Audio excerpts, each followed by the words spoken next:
내가 성경을 읽으면서도 성경을 통해서 하나님의 아버지께서 나에게 무엇을 말씀하시는지 깨닫지 못하는 것이 어리석은 겁니다. 그래서 창세기 1장 1절부터 요한계시록 22장까지는 창조주 하나님 아버지께서 계획하신 창조의 큰 그림이, 그 그림을 한눈에 볼 수 있어야 된다.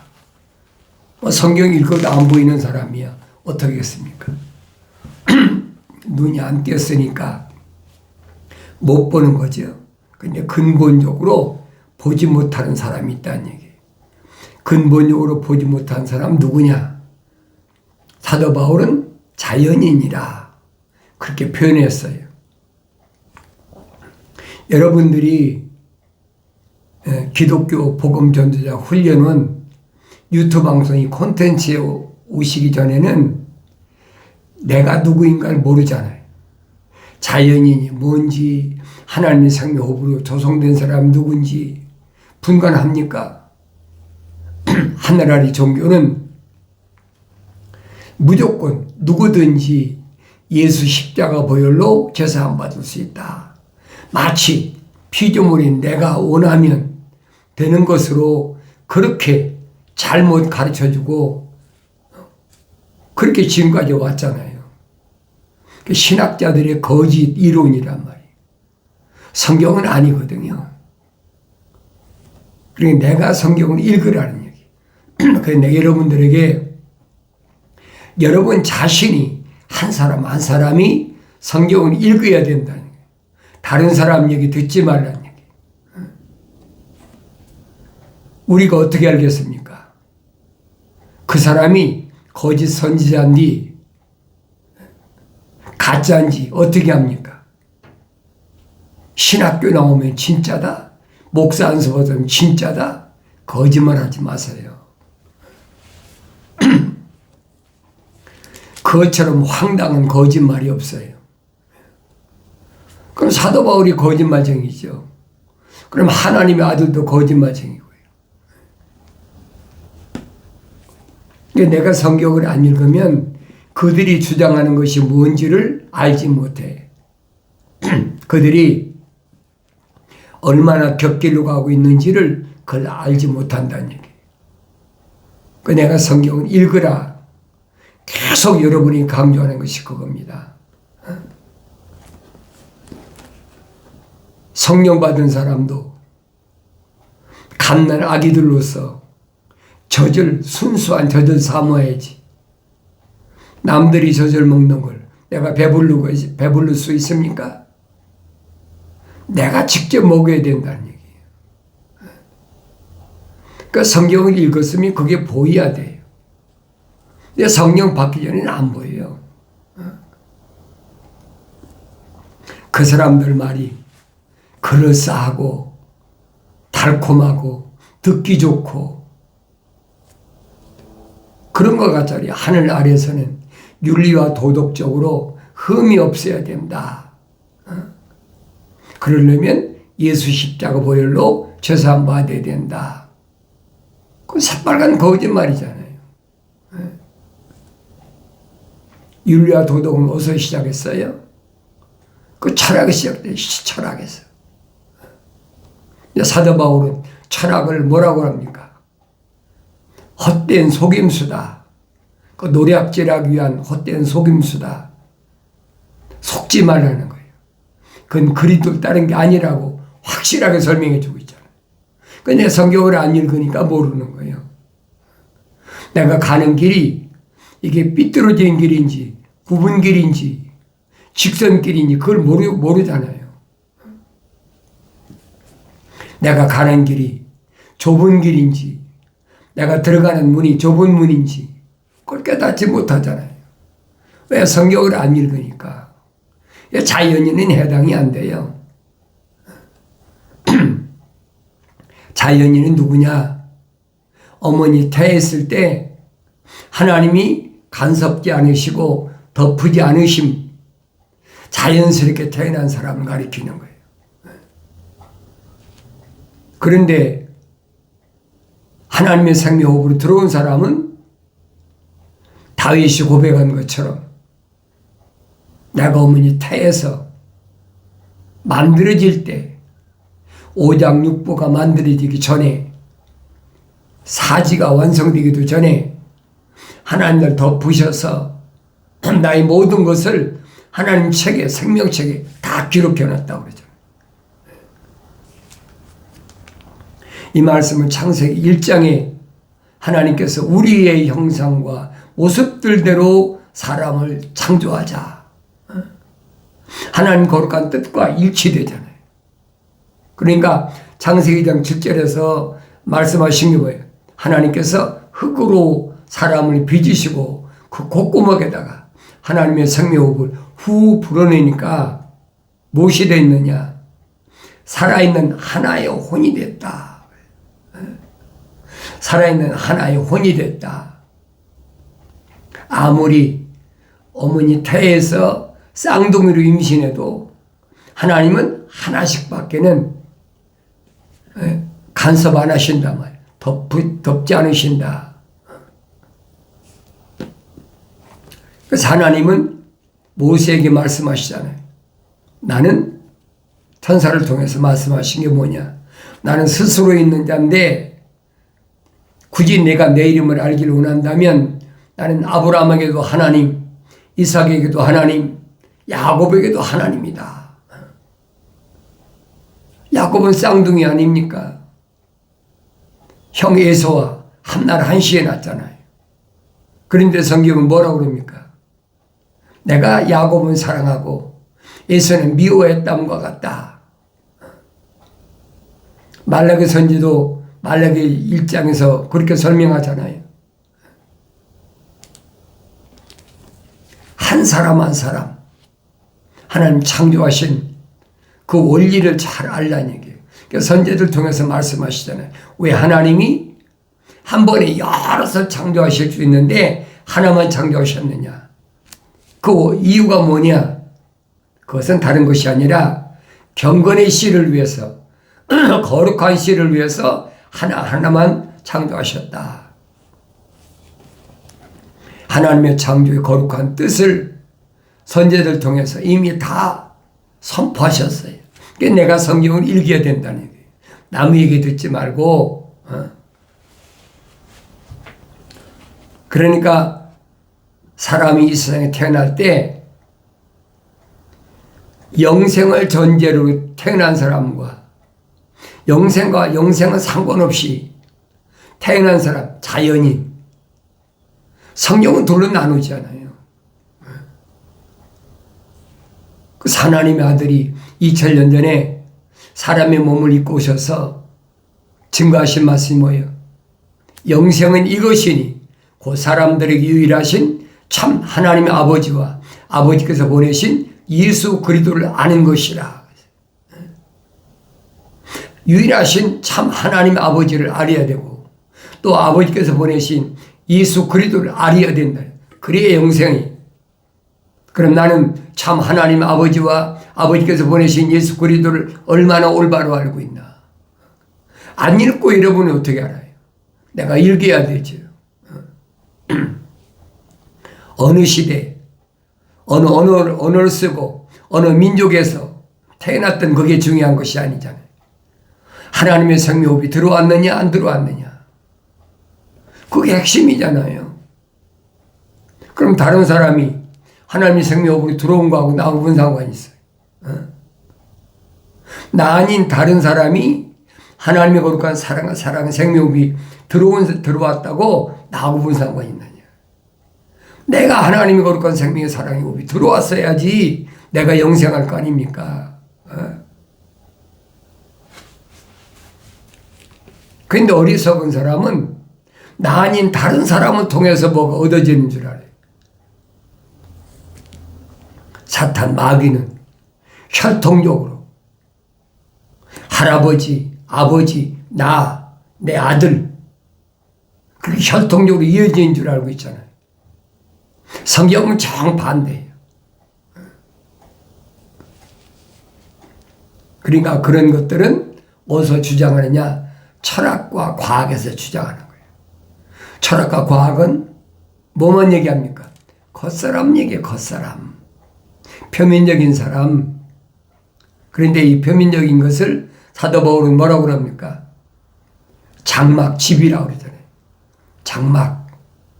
장막집. 내가 잠시 거하는 동안 이 땅에 완성될 때까지 거하는 집이다.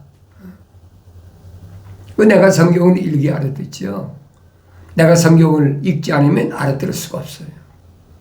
그래서 첫째도 내가 성경을 읽어야 되고, 두 번째도 내가 성경을 읽어야 되고, 세 번째도 내가 성경을 읽어야 된다. 내가 성경을 읽으면 무엇이 달라지느냐? 내 안에 하나님 거룩한 생명이 들어온 사람은 책망으로 들린다는 거예요. 나의 책망을 듣고 돌이키라. 그러잖아요. 책망받았으면 돌이키라는 거예요. 그러면 내 영을 부어서 내 말들을 알게 하리라. 성령 받지 못하면 하나님 말씀을 알 수가 없어요. 교묘하게 신학자들이 이러쿵 저러쿵, 누가 주석가들이 이러쿵 저러쿵, 속지 말라니. 그래서 사도들이 한결같이 어린 자녀들아, 속지 말라. 하나님의 아들도 2000년 전에 오셔서 조심하라, 주의하라, 속지 마라. 2000년 전에 계속 말씀하시잖아요. 왜 그래요? 구약의 선자들이 하나님 말씀 선포할 때 하나님께로부터 계시받은 선지자가 하나라면 가짜는 15명, 10명 그렇게 많아요. 그러니까 속는다는 거예요. 그러나 하나님의 거룩한 사랑의 업으로 조성된 사람은 선지자들 말에 귀를 기울이죠. 그 사람이 나이가 많든 적든 그게 중요한 것이 아니에요. 남유다가 바빌론을 포로잡혀 갈 때 왕으로부터 20년 동안 3번이나 침공해서 싹 쓸어갔잖아요.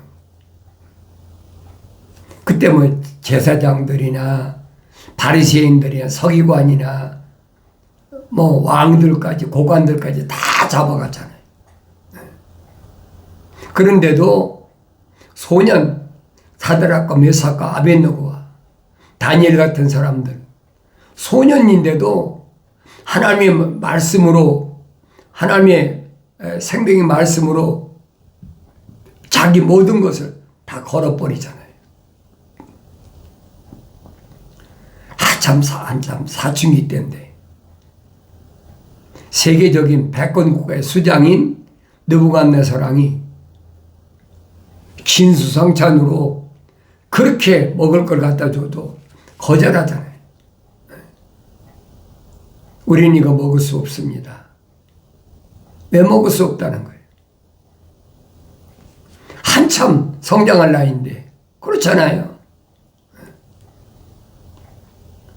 다른 고관 대적들이나 서기관 바리새인들은 그런 거 못 얻어 먹어서 지금 안달이지요.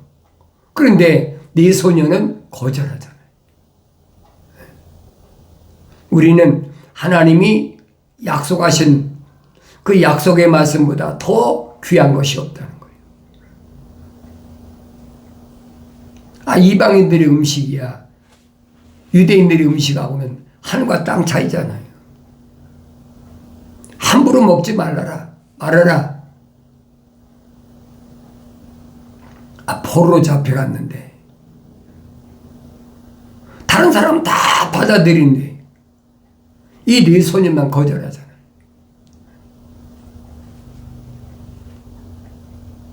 시험해봐라. 느부갓네살 왕이 먹는 진수성찬을 먹지 않은 우리하고 진수성찬을 먹은 그 사람들하고 비교해보라는 거예요. 열흘 동안 비교해 보자니 열흘 동안 비교해 시험한다. 요한계시록 가면 마지막 때도 열흘 동안 시험 기간이 있어요. 테스트하는 기간. 그때 어떻게 견딜 거냐. 하나님의 약속만 믿는, 하나님 명령에 순종하는 사드락과 메삭과 아벳느고만 다니엘과 같은 이 소년들 모델로 보여줬으니까 나도 그렇게 따라갈 것인가 아닌가. 열흘 동안 시험한다고 그랬으니까 성경에 빠진 것이 없어요.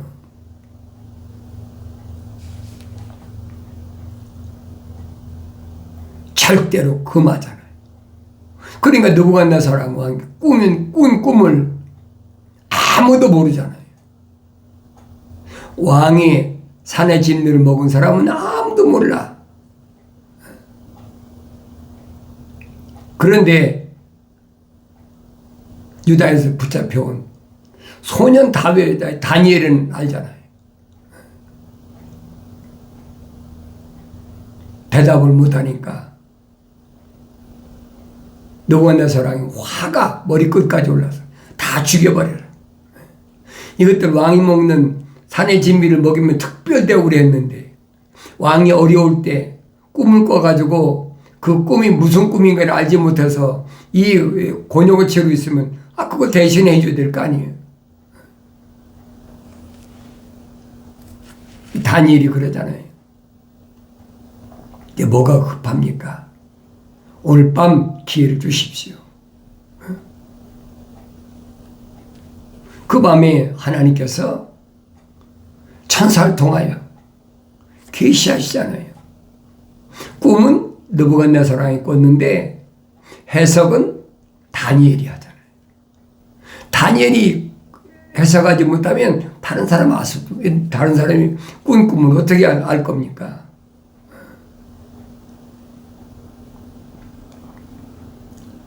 다음날 다니엘이 당당하게 느부갓네살 앞에 가서 왕이여, 어젯밤 왕이 꾼 꿈은 이런 꿈입니다. 얼마나 당당해요. 그것을 내가 읽었으면 내가 어떤 삶을 살아야 되는지 나 자신을 보여야 된다는 얘기예요. 그러니까 흘러간 하나의 역사의 한 페이지니까 뭐 그럴듯하게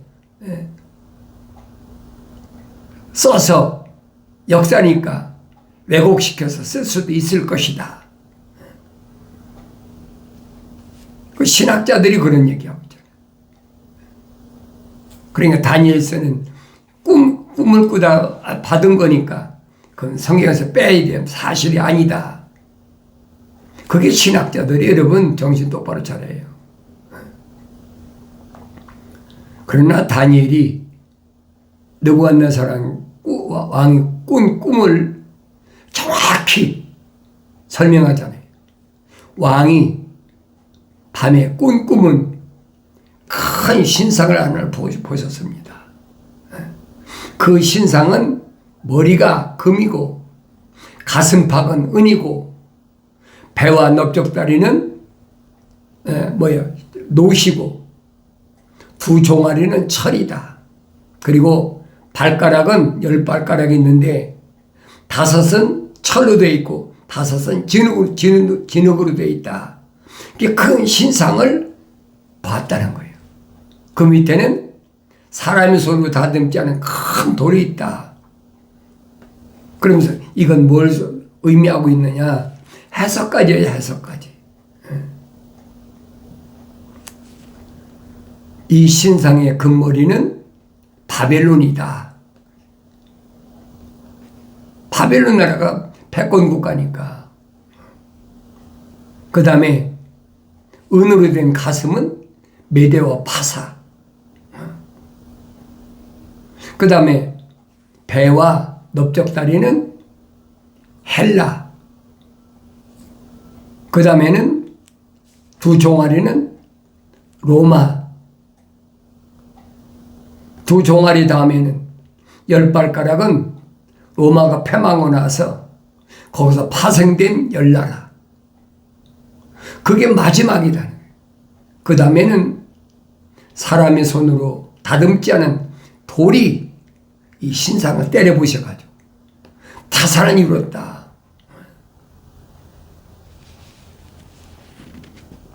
그러니까 느부갓네살이 다니엘 앞에 무릎을 꿇잖아요. 내 안에는 신 중에 신이 계시다. 창조주 하나님의 거룩한 영이 성령이 계시다는 얘기예요.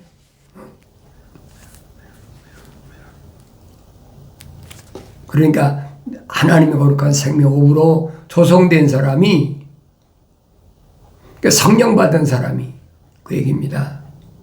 포로 생활하든 나그네 같은 생활하든 어떤 생활하든 상관이 없다는 얘기예요. 하나님의 명령이 엄중함을 알아야지. 하나님 먹어서는 안 돼. 그러면 먹지 말아야지. 그건 아무나 되는 게 아니잖아요. 그럼 오늘날에는 내가 사드락과 메삭과 아벳느고와 다니엘 같은 사람이 돼야 된다는 거예요. 그게 하나님의 아들이잖아요.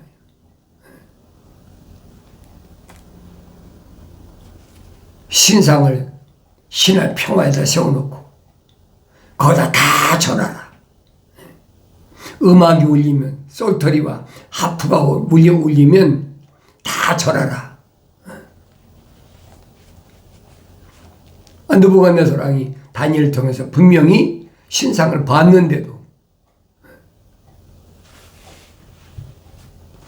그러니까 사드락과 메삭과 아벳느고가 거절하지 않습니까? 우리 못합니다. 그러니까 느부갓네살이 이 세 소년에게 타협하잖아요. 이제라도 과거에 절 안 한 거 내가 다 아는데 그거 다 내가 용서할 테니까, 덮을 테니까, 없는 것을 할 테니까 이제라도 음악이 울리면 절을 해라. 그러면 내가 지나간 거 다 덮겠다. 근데 오히려 이 세 소년은 사드락과 메삭과 아벳느고는 반대잖아요. 아닙니다. 우리 그렇게 못합니다. 사실은 하나님께서 우리를 영광론 속에 집어넣는다 할지라도 우리는 절대 신상에 절하지 못합니다. 그러니까 느부갓네살이 백건고의 수장인데 길길이 뛰잖아요. 영광로를 평상시보다 7배나 뜨겁게 해라. 7배나 뜨겁게 하든 70배나 뜨겁게 하든 그게 무슨 상관이 있어요. 요한계시록 꼭 나오잖아요. 불을 다스리는 천사, 물을 다스리는 천사. 피조물이 불을 다스리는 천사나 물을 다스리는 천사를 어떻게 감당할 겁니까? 오늘날 보잖아요, 여러분. 기후 변화다. 태풍이 온다. 산불이 일어난다. 그 피조물이 감당합니까? 미국에 살면 더 잘하잖아요. 토네이도가 오니까 그냥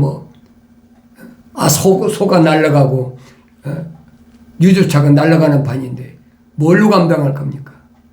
감당이 안 되잖아요.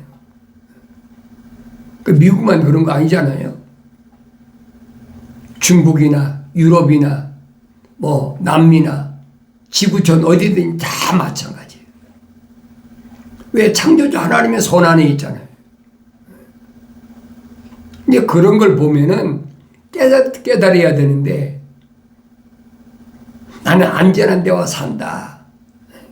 이 애틀란타는 여기는 토네이도도 잘 안 오고, 태풍도 잘 안 오고, 홍수도 잘 안 오고, 안전지대다.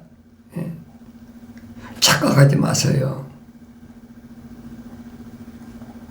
요한계시록 가보시라고. 요한계시록 가면 마지막 때 큰 지진이 또 화산이 일어나가지고 빌딩들이 무참에 쓰러지잖아요. 근데 거기서 죽은 사람이 몇 명? 7,000명이에요. 7,000명. 왜 7,000명만 되겠어요? 10,000명도 되고 20,000명 되고 얼마 되잖아요. 아니 여러분 얼마 전에 그 스리랑카에서 바닷물이 휩쓸고 왔을 때 얼마나 휩쓸고 왔다고 그랬어요? 35만인데 35만. 그같이 7천이 문제가 아니잖아요. 그러면 왜 요한계시록으로 7천을 얘기했느냐는 거예요. 왜? 요한계시록에 3년 반, 전 3년 반, 이걸 뭐라고 그랬느냐? 엘리야의 난이다. 엘리야의 난이다. 여러분이 엘리야 때 읽어보야 될 거 아니에요. 엘리야 때 무슨 사건이 벌어졌나?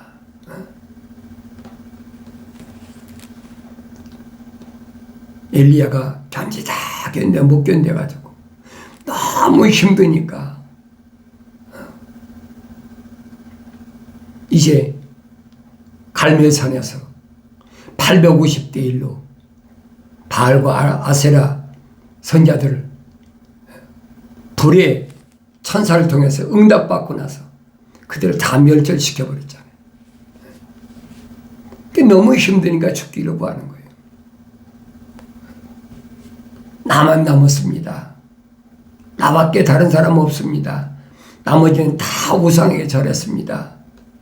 그때 천사가 뭐랍니까? 야, 너만 남은 게 아니야. 7,000명 남았어. 우상에게, 바알에게, 아사라에게 절하지 않은 7,000명이 남았어. 마지막 때도 마찬가지로.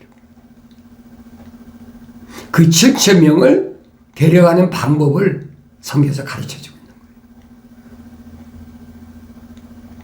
중요한 것은 그런 천재지변을 통해서 내가 땅에 온전히 거하느냐, 그렇지 않으면 피해 입고 죽느냐, 그게 중요한 게 아니잖아요. 그런 환란이 오기 전에 내가 완성되느냐, 완성되지 못하느냐 이거예요. 자연인은 상관이 없어요. 자연인은 어머니 태했을 때 하나님의 생명호흡이 들어간 사람이 완성되어야 되니까, 성령 받아야 되니까 빨리 정신 차리고 돌아서라는 얘기예요. 성령 받으라는 얘기죠. 그 요한계시록 가면 사람이 정의해서 말씀하시잖아요. 누가 사람이냐? 내가 사랑하는 자마다 책망하고 징계한다. 내가 사랑하는 자마다 책망하고 징계한다는 말씀은 하나님의 거룩한 사랑의 흡이 들어온 자마다 책망하시고 반드시 징계하신다는 거예요. 그러니까 열심히 회개하고 돌아서라. 마지막 기회니까. 나한테 주신 말씀을 내가 들을 수 있어야 성경을 읽은 보람이 있을 거 아닙니까? 자연인은 해당이 안 돼요, 여기에요. 성경을 아무나 읽고 아무나 쓰고 아무나 가지고 다니고 암송하고 하지만은 하나님의 생명호흡이 들어온 사람만이 영원한 생명을 소유할 수 있는 기회가 주어진다는 약속의 말씀을 기억하시고, 오늘 여러분들이 기독교 복음전도자 훈련은 콘텐츠에 와서 말씀을 들었으면 내가 읽어야 된다는 성경을 내가 읽고 깨달았으면 책망받고 돌이켜서 성령 받아서 밀려오는 환경에서 승리의 기쁨으로 충만한 복된 삶을 살아가길 바랍니다.